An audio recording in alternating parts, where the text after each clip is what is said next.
दोस्तों चलिए आज मैं आपको एक कहानी सुनाता हूँ, अपने मन पर काबू कैसे पाएं। एक बार एक व्यक्ति अपने काम से लौटकर घर आया और साथ में पनीर लाया और अपनी पत्नी को कहा कि आज मेरे लिए बढ़िया पनीर की सब्जी बनाना, क्योंकि आज मैंने बहुत काम किया है और मुझे बहुत ज्यादा भूख लगी है और मुझे कुछ बहुत अच्छा खाना है।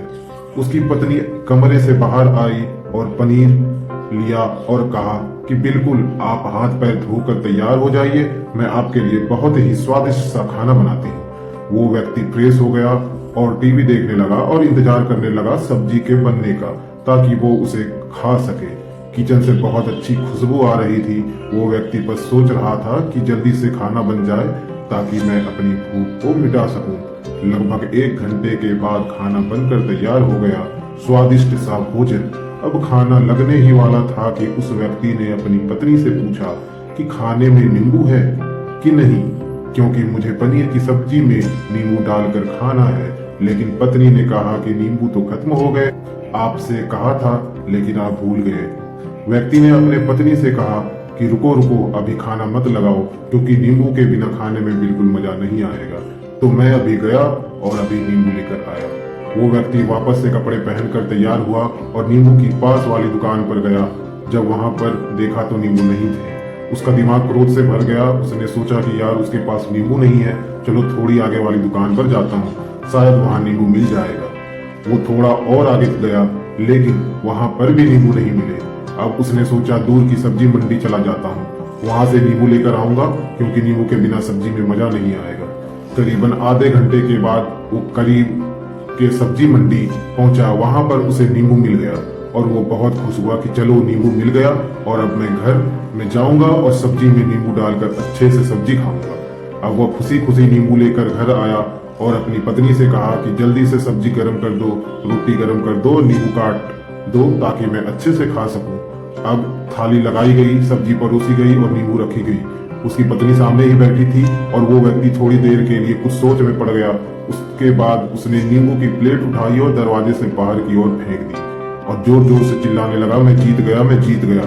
पत्नी ये देखकर घबरा गई कि कहीं ये पागल तो नहीं हो गए, इन्होंने सारे के सारे नींबू दरवाजे से बाहर की ओर क्यों फेंक दिया। उस पत्नी ने उस व्यक्ति पर चिल्लाया और कहा कि आप पागल हो गए हैं, अभी तो इतनी देर तक नींबू के बारे में पूछ रहे थे और अभी जब नींबू घर पर ले आए और खाने बैठ गए तो आपने इन नींबुओं को दरवाजे के बाहर फेंक दिया और अब चिल्ला रहे हैं कि मैं जीत गया, मैं जीत गया। पत्नी पूछी, आप किस चीज में जीत गए, हुआ क्या है।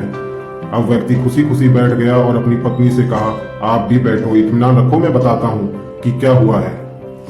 आज सुबह से ही मेरी जीभ मुझे अपने बस में करने की कोशिश कर रही थी। जब मैंने बहुत काम कर लिया तब मुझे बहुत तेज भूख लगी।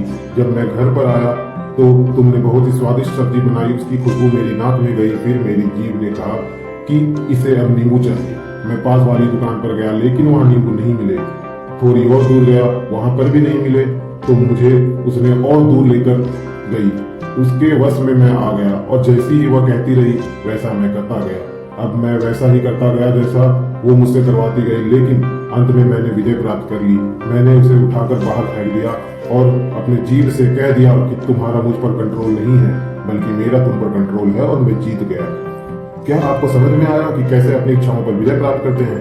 कई बार लोगों को शराब पीने की आदत लग जाती है और उस चक्कर में वो भटकते रहते हैं। यदि एक जगह नहीं मिलती तो दूसरी जगह जाते हैं, दूसरी जगह नहीं मिलती तो तीसरी जगह जाते हैं। और अक्सर युवाओं के साथ ऐसा जरूर होता है कि वो शराब पीने के लिए बैठते हैं, सारी शराब खत्म हो जाती है, उसके बाद एक ना एक व्यक्ति जरूर कहता है कि यार और चाहिए के चक्कर में शराब ढूंढने के लिए निकलते हैं।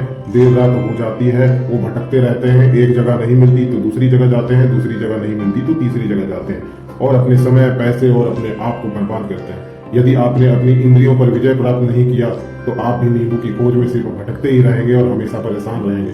इसलिए अपनी इंद्रियों पर काबू पाइए और अपने जीवन को खुशी खुशी बिताइए। आशा करता हूँ कि इस स्टोरी के माध्यम से आपको कुछ ना कुछ सीख जरूर मिली होगी।